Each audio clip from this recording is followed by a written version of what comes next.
Hey guys, your host Thomas Tyree here from On the Hot Podcast. Today, I have some bonus content for you guys. The bonus content we'll be covering will be in the sport of boxing. In today's bonus segment, I'll be sharing my favorite boxing heavyweight fights in boxing history. So, with the rematch of Tyson Fury and Alexander Usyk about to take place this weekend in a unified heavyweight championship fight, it had me thinking of my favorite heavyweight boxing fights in boxing history. So 1 through 5 for you guys. I'll be sharing my favorite boxing heavyweight fights of all time. So 1 would be Muhammad Ali versus Joe Frazier, the third fight that took place in 1975.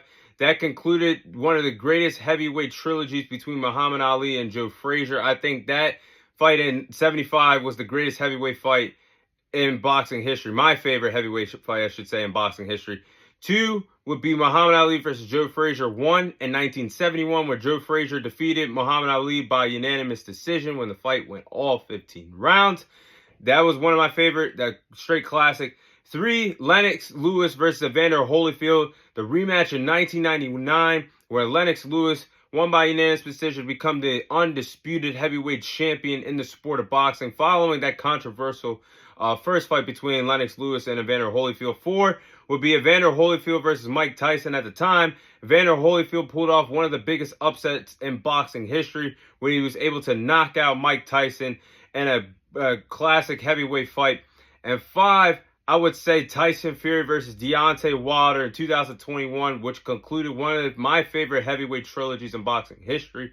Those are my 5 favorite boxing fights in boxing history. So I'm going to go into a deeper dive of why I believe those 5 fights are my favorite boxing heavyweight fights in boxing history. So at 1, I had Muhammad Ali versus Joe Frazier in 1975.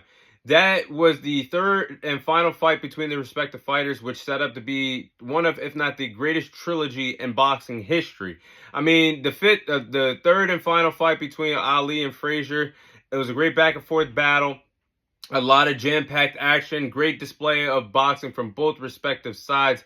Both of them wanted it all the way down to the final bell. And Muhammad Ali showed grit and determination to win rounds 11 through 14. He had to dig down deep. And when he had to dig down deep, that's when Muhammad Ali actually finished Joe Frazier. And Joe Frazier, and an unlimited amount of punishment, the unlimited amount of punishment that Muhammad Ali put on Frazier, it made Frazier quit on the stool before the 15th round began. So that was a big win for Muhammad Ali. In 74, he had the unanimous decision victory, and in 75, he got to knock out Joe Frazier, which must have been a really good, feel-good moment for him at the time in the sport of boxing, between 2 all-time greats. Now, 2 was the beginning of trilogy, when Muhammad Ali and Joe Frazier first got in the ring with each other for the first time in 1971. That was when Joe Frazier defeated Muhammad Ali and won that fight by unanimous decision, with the fight going all 15 rounds in the sport of boxing. So you could tell it, going back and looking at that fight, because obviously I'm a youngster, was not around at the time. So I had to watch it back on the tape. But when you looked at that fight, Muhammad Ali's legs, by 1971, his legs weren't the same in the 60s. He couldn't move. He was still effective in the boxing ring, but in terms of being quick, his legs moving around quickly, fighting at different angles at a really good speed, his legs weren't really there by 1971. He couldn't move around the ring as well.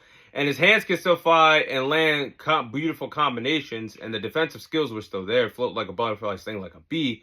But Joe Frazier just used his power and established his will to slow down Muhammad Ali in the first fight, as the fight went into the deeper waters. And Joe Frazier eventually even landed the knockdown on Muhammad Ali in the 15th round in 71. So Joe Frazier was actually the first person ever to send Muhammad Ali down to the canvas and put together, that night, Joe Frazier put together the greatest performance of his boxing career and picked up the biggest victory of his boxing career, defeated Muhammad Ali in 71.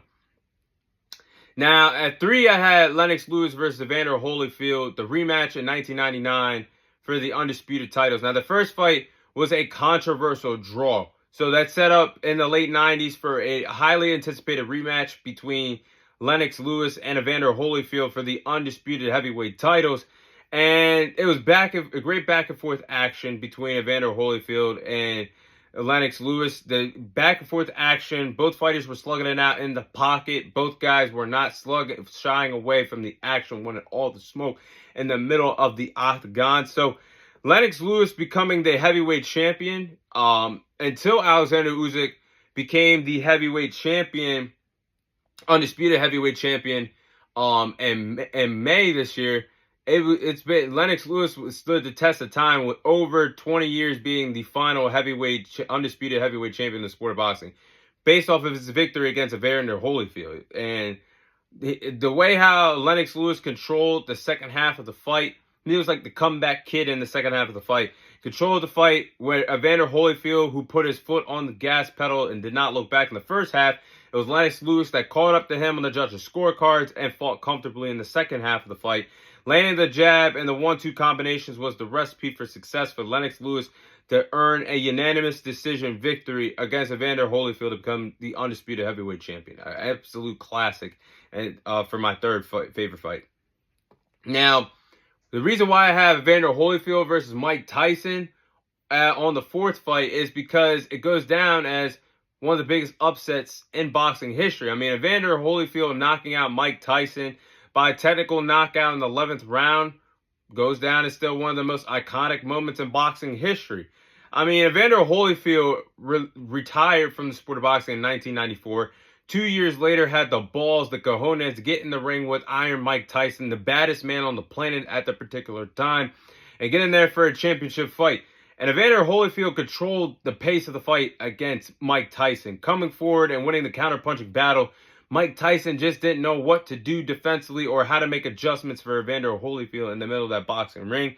And that punch that Evander Holyfield landed on Mike Tyson in the 10th round, knocking Mike Tyson down to the canvas, hitting him across the ring. I think when that happened, and that sequence happened, when Mike Tyson had to answer the count, and he was looking at the ref, and he was hurt, dazed, wobbled, that hurt his will to continue the fight and be at his best for the remainder of the fight, which led to Evander Holyfield getting the technical knockout victory in the 11th round.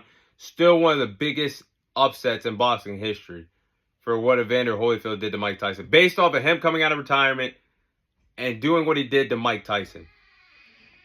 Now, the final one on this fight, the final one is Deontay Wilder versus Tyson Fury. The trilogy in the third fight was an absolute classic because it's set up to be one of the greatest trilogies in heavyweight trilogies in boxing history, because the first fight, you had a classic between Wilder and Fury that went to a draw where Deontay Wilder actually knocked down Tyson Fury twice in their first fight. Then the second fight, it was Tyson Fury who had his way against Deontay Wilder, knocked him down on the canvas twice, and had his Deontay Wilder's corner throwing the white towel, which set in for Tyson Fury to get the victory in the second fight. So in 2021, we got one of the greatest heavyweight boxing fights, I believe, in boxing history, when you talk about terms of going back and forth, seeing heavyweights slug it out with their power, heavyweights getting sent to the canvas. That was everything you wanted in the third fight. So both did not hold back in the third fight. There was a total of 5 total combined knockdowns between Wilder and Fury in the third and final fight. Tyson Fury was knocked down to the canvas twice. In the fourth round, nearly got knocked out by Deontay Wilder. But it was Tyson Fury, his grit and determination, his will, fired him back to earn the knockout victory against Deontay Wilder in the 11th round that year. In my opinion, that was probably fight of the year in 2021 and goes down as one of the greatest trilogies in boxing history of what Tyson Fury and Deontay Wilder did. So those are my 5 favorite heavyweight boxing fights of all time. That is all the time I have for you guys today. Thank you guys for watching. Thank you guys for listening. This is your host, Thomas Tyree, signing off. And I'll see you guys on next week's episode.